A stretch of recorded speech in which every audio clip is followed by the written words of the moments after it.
Assalamualaikum warahmatullahi wabarakatuh. Bismillahirrahmanirrahim. Izinkan saya, Prihartini, mahasiswa program studi S3 Manajemen Pendidikan Universitas Mula Warman, untuk mempresentasikan tugas dari mata kuliah Manajemen Pendidikan Dasar, Menengah, dan Tinggi sesuai dengan materi yang akan saya sampaikan di sini adalah hubungan humas ya dengan masyarakat, artinya humas sekolah dengan masyarakat, di mana dosen pengampu mata kuliah Manajemen Pendidikan Dasar, Menengah, dan Tinggi adalah Profesor Dr. Laili Komariah, Magister Sains. Assalamualaikum Ibu. Baik, saya akan memulai presentasi saya dengan slide pertama, yaitu pentingnya hubungan sekolah dengan masyarakat. Artinya atau maksudnya di sini adalah pentingnya humas sekolah dengan masyarakat. Di sini terkait dengan karena sekolah adalah bagian yang integral dari masyarakat. Kemudian sekolah ini adalah hak hidup dan keberlangsungan sekolah bergantung kepada masyarakat. Jadi peserta didik ya dari masyarakat. Jadi eksistensi dari sekolah juga tergantung dari lingkungan di sekitar sekolahan, yaitu masyarakatnya. Kemudian yang ketiga ini adalah karena sekolah adalah lembaga sosial yang berfungsi untuk melayani anggota masyarakat dalam bidang pendidikan. Jadi kontribusi dari sekolah pada kegiatan pendidikan. Kemudian yang keempat, terkait dengan kemajuan sekolah dan kemajuan masyarakat itu saling berkolerasi. Berkolerasi artinya berkorelasi, ada hubungannya terkait kalau sekolah itu mutunya berkualitas baik, sehingga nanti lulusan dapat berkontribusi di masyarakat dan memajukan dari kehidupan peserta didik atau alumni peserta didiknya. Yang kelima, masyarakat adalah pemilik sekolah karena masyarakat memerlukan, ya, karena masyarakat akan menitipkan anak-anaknya untuk bersekolah baik di sekolah dasar, menengah maupun di perguruan tinggi.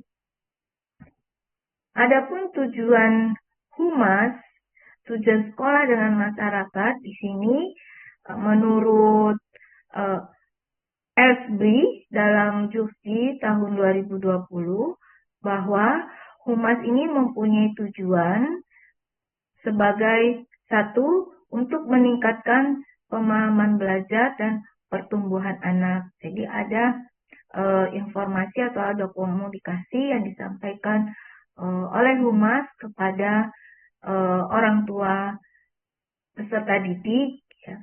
Kemudian tujuan yang kedua, untuk meningkatkan pemahaman masyarakat akan pentingnya pendidikan dan meningkatkan kualitas kehidupan masyarakat. Tujuan yang ketiga, mengembangkan antusiasme atau semangat saling bantu antar sekolah dengan masyarakat demi kemajuan sekolah dan masyarakat atau kemajuan kedua belah pihak. Fungsi humas kepada masyarakat di sini satu, untuk menunjang kegiatan manajemen dalam mencapai tujuan organisasi.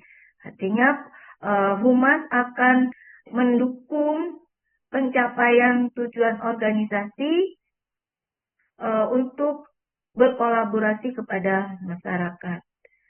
Fungsi yang kedua, membina hubungan yang harmonis antara organisasi dengan publik, baik publik internal maupun publik eksternal. Jadi, adapun publik internal ini sivitas dari sekolah, misalnya guru, kepala sekolah, komite, kemudian publik eksternal ini adalah masyarakat, bisa berupa orang tua dari peserta didik, ataupun masyarakat yang ada di sekitar lingkungan sekolah.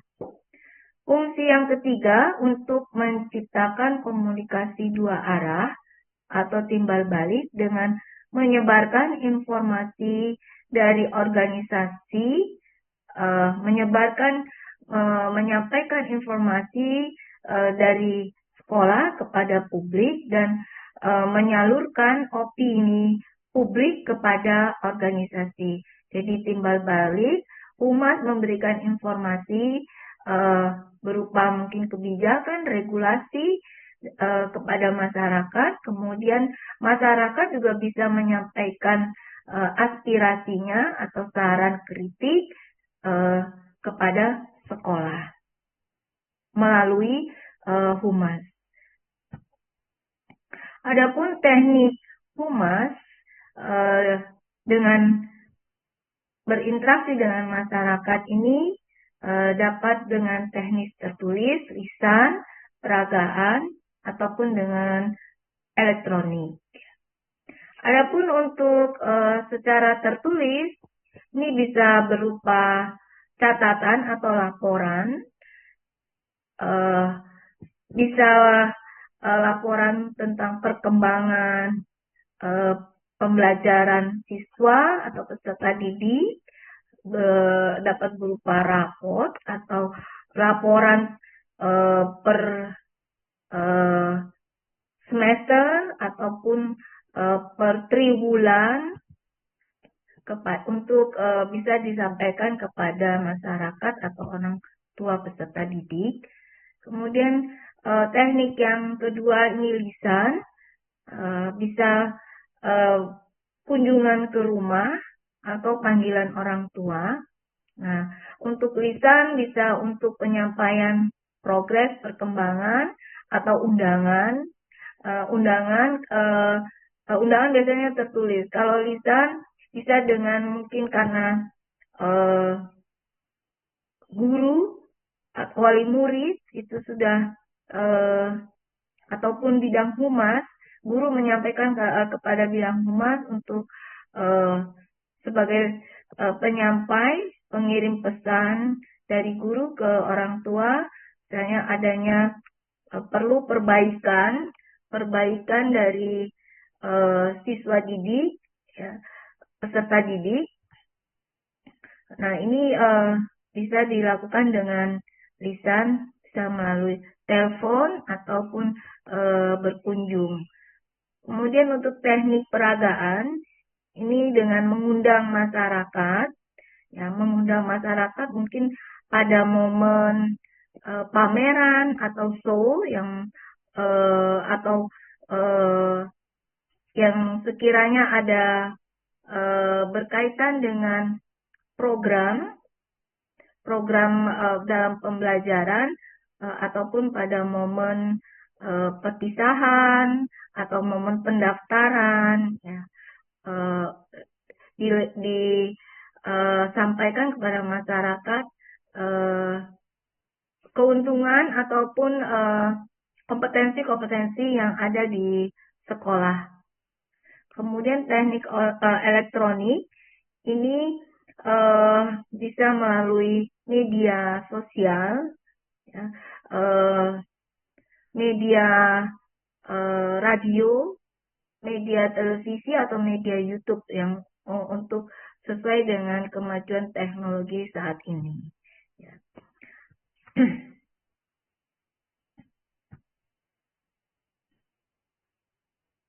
Adapun fungsi dan peran humas dan komite ini keduanya ini untuk sebagai pemberi pertimbangan dalam penentuan dan pelaksanaan kebijakan pendidikan di satuan pendidikan.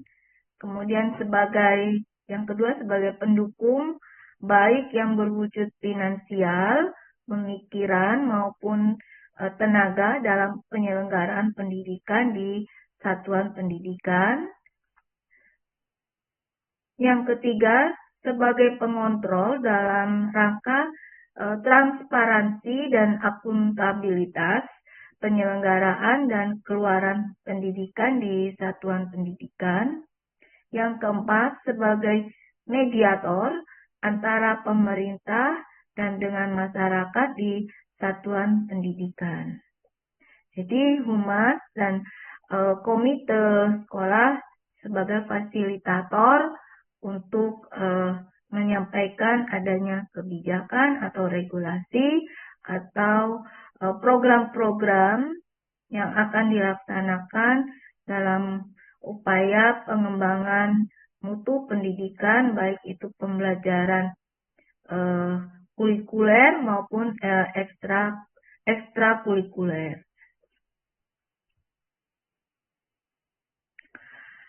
Untuk dapat menjalankan peran humas dan komite ini di sini harus mempunyai fungsi sebagai sebagai pendorong tumbuhnya perhatian dan komitmen masyarakat terhadap penyelenggaraan pendidikan yang bermutu. Ya, sehingga bagaimana humas dapat memfasilitasi atau memberikan pengarahan untuk komitmen masyarakat terhadap program pendidikan di satuan pendidikan di tempat siswa peserta didik tersebut. Yang kedua, melakukan upaya kerjasama dengan masyarakat dan pemerintah berkenaan dengan penyelenggaraan pendidikan yang bermutu. Ya, sekolahan, humas, khususnya humas ini dapat menjembatani masyarakat dan pemerintah agar dapat dukungan ya dan menjalankan program pendidikan di tempat sekolah tersebut yang berkualitas baik ya dan bermanfaat untuk masyarakat. Yang ketiga, menampung dan menganalisis aspirasi, ide, tuntutan dan berbagai kebutuhan pendidikan yang diajukan masyarakat. Ya, humas juga harus bisa sebagai fasilitator dari masyarakat ke sekolahannya, ya, sebagai upaya perbaikan terhadap kualitas mutu pendidikan. Ya. Jadi dapat menampung. Ya. Kemudian yang keempat, humas dapat memberikan pertimbangan, masukan, dan rekomendasi kepada satuan pendidikan terkait dari hasil evaluasi. Ya. Mungkin dari hasil evaluasi suatu kegiatan, humas menyampaikan hasil-hasil evaluasinya. Yang kelima, mendorong orang tua dan masyarakat untuk berpartisipasi dalam pendidikan guna mendukung peningkatan mutu dan pemerataan pendidikan. Ya. Terkait dengan adanya program-program baru, mungkin ya di sekolahan, adanya peralatan-peralatan yang harus dipenuhi, misalnya karena ini sekolah menengah kejuruan misalnya, nah harus ada tambahan peralatan yang untuk mendukung keterampilan dari peserta didik agar siap kerja. Nah ini humas yang dapat mempromosikan atau memberikan informasi kepada orang tua dan komite sekolah ya terkait dari pendukung-pendukung untuk kualitas sekolahnya meningkat. Ya. Kemudian yang keenam, menggalang dana masyarakat dalam rangka pembiayaan pendidikan di satuan pendidikan. Yang ketujuh, melakukan evaluasi dan pengawasan terhadap kebijakan, program, penyelenggaraan, dan keluaran pendidikan di satuan pendidikan. Ya, Humas mungkin dalam selama periode pembelajaran ya, ada hal yang bisa di report atau dilaporkan, ya, misalnya terkait dengan keberhasilan ataupun penyelesaian peserta didik, misalnya pada perpisahan, mungkin ya ini bisa disampaikan resum dari laporan pendidikan terkait hal-hal yang sudah dilaksanakan dalam proses pendidikan dan semua sudah selesai diikuti semua oleh peserta didik, mulai dari kelas 10 sampai kelas 12. Artinya peserta didik sudah mendapatkan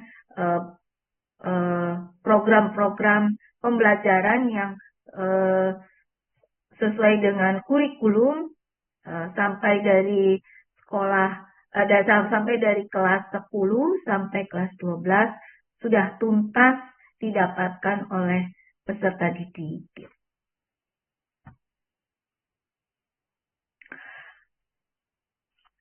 Untuk humas, untuk materi humas, izin Prof, peran serta dan fungsinya sudah saya sampaikan. Mungkin ini saya tambahkan, di sini ada saya tambahkan dari hasil-hasil penelitian. Mohon izin, ini dari hasil penelitian humas di sekolah terkait dengan peran humas. Salah satunya ini yang sudah diteliti oleh Etniwati di Kota Rejang Lebong, di mana meneliti di sekolah dasar sih, ini di sekolah dasar. Tapi nanti hasil penelitian ketiga ini ada di sekolah kejuruan.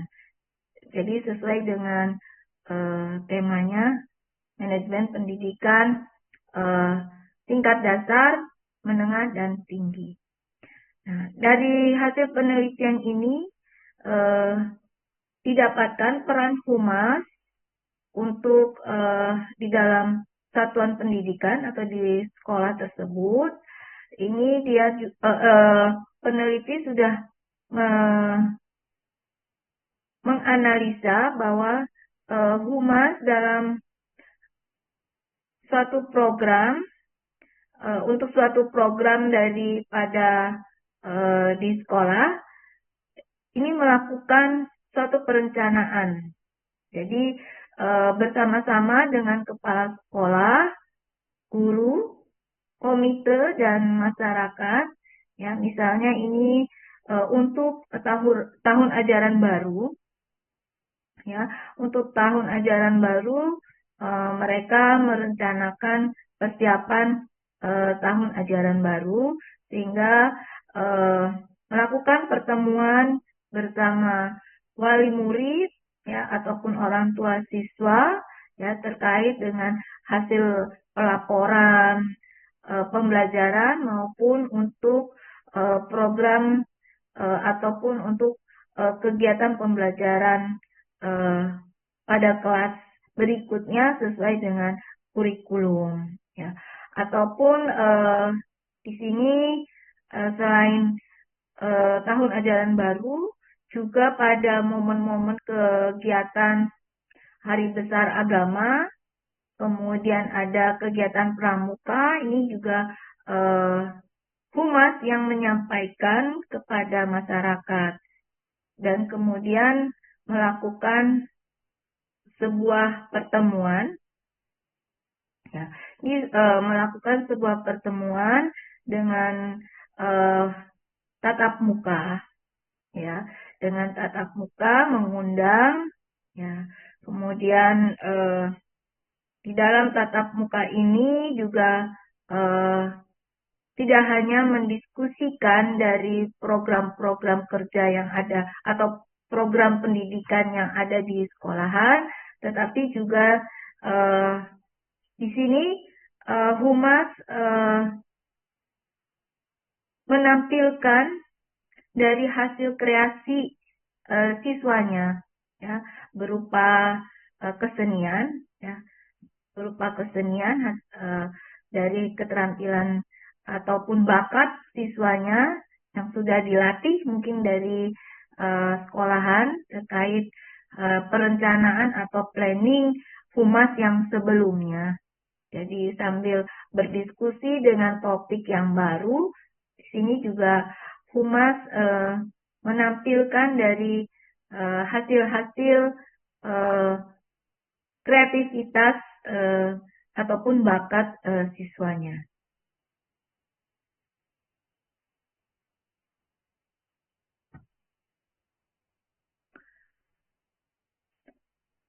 Untuk penelitian yang dilakukan oleh EPNI, nah ini teknik pertemuannya didapatkan dari hasil penelitian, tidak hanya pertemuan secara berkelompok, tapi juga pertemuan dengan tatap muka individu, mungkin terkait dengan urgenitas dari kondisi si peserta didik yang mungkin tidak bisa disampaikan secara umum.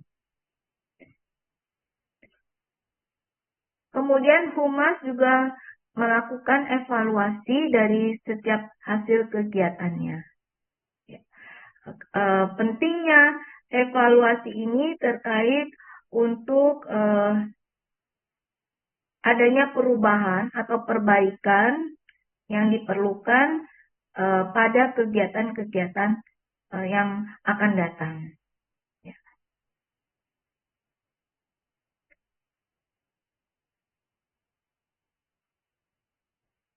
Kemudian pada hasil penelitian yang kedua, ini dilakukan oleh Nuzlah Aulia di Kota Tangerang, ya.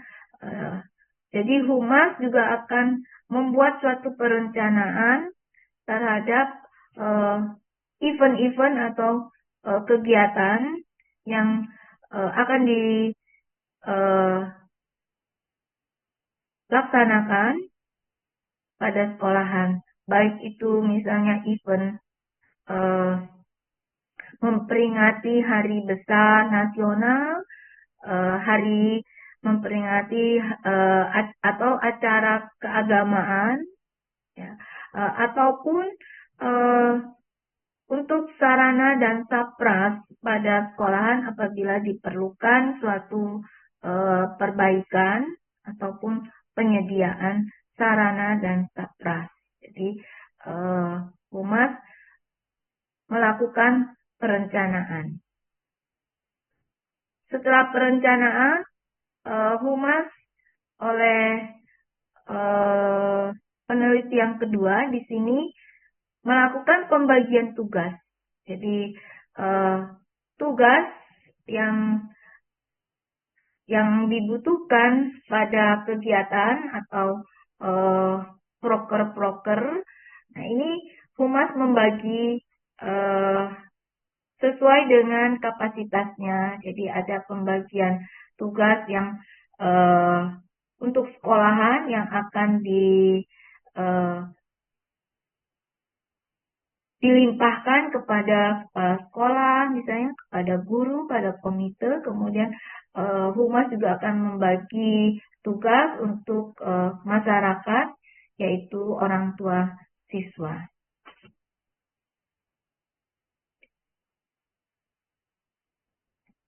Pada peneliti kedua juga Humas melakukan evaluasi. Ya. Nah, evaluasi ini dapat melibatkan peserta dari pelaksanaan kegiatan yang misalnya ada kepala sekolah, ada guru, ada komite, ada wali murid, ya, atau ada masyarakat di lingkungan sekolah, misalnya RT dan lain sebagainya. Pada penelitian yang ketiga yang dilakukan oleh Satrio Aditama bersama teman-teman yang berada di lokasi Sekolah Menengah Kejuruan Negeri 40 Jakarta Timur. Nah, ini juga Humas melakukan perencanaan. Ya, terkait mungkin ini pada kegiatan untuk PKL, ya, menentukan lahan, artinya akan melakukan PKL di tempat industri.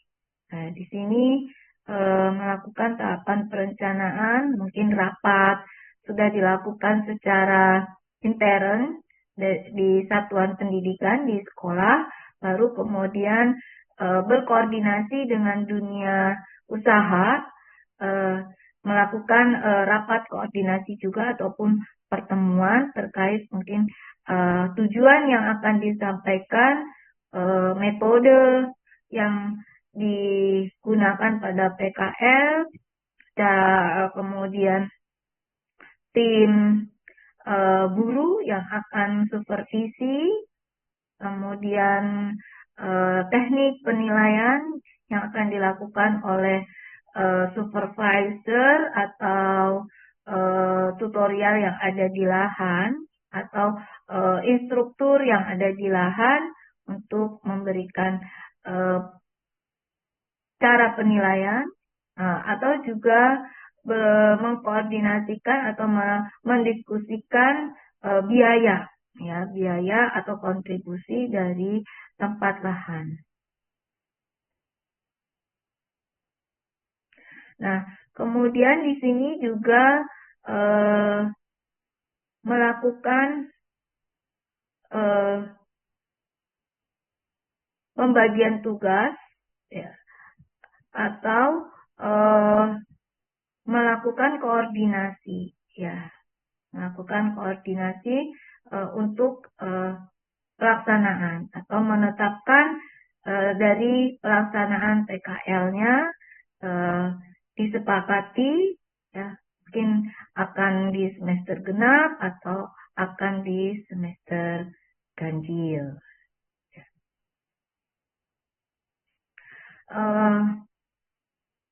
Yang ketiga, Humas juga sama. Dari penelitian yang ketiga ini, Humas melakukan evaluasi, ya, melakukan evaluasi apabila artinya evaluasi dilakukan setelah kegiatan selesai untuk mendapatkan perubahan atau untuk mendapatkan informasi dari usul saran dari tempat lahan, ya, demi untuk kemajuan dari siswa yang mungkin ada perlu tambahan terkait dengan adanya keterampilan yang belum dipraktekkan di sekolahan.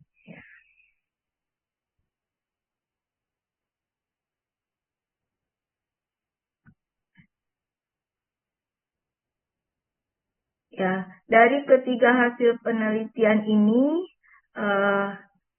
izin Ibu Prof, bahwa saya dapat simpulkan keterlibatan atau pentingnya Humas di sekolah, di satuan pendidik ini sebagai fasilitator, ya, sebagai fasilitator untuk mendukung program pendidikan di sekolah terkait apakah itu pembelajaran, kegiatan-kegiatan ekstrakurikulernya, kegiatan praktek lahan, sarana dan sapras yang harus diperlukan oleh sekolah. Nah, ini disampaikan oleh humas. Dan humas ini memang harus dibentuk di satuan sekolah atau di satuan pendidikan atau di sekolah.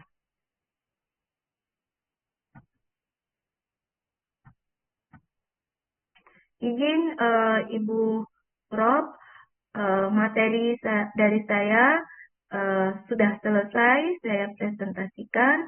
Terima kasih banyak. Mohon maaf apabila ada hal-hal yang kurang berkenan. Arigato, terima kasih. Assalamualaikum warahmatullahi wabarakatuh. Saya izin stop share.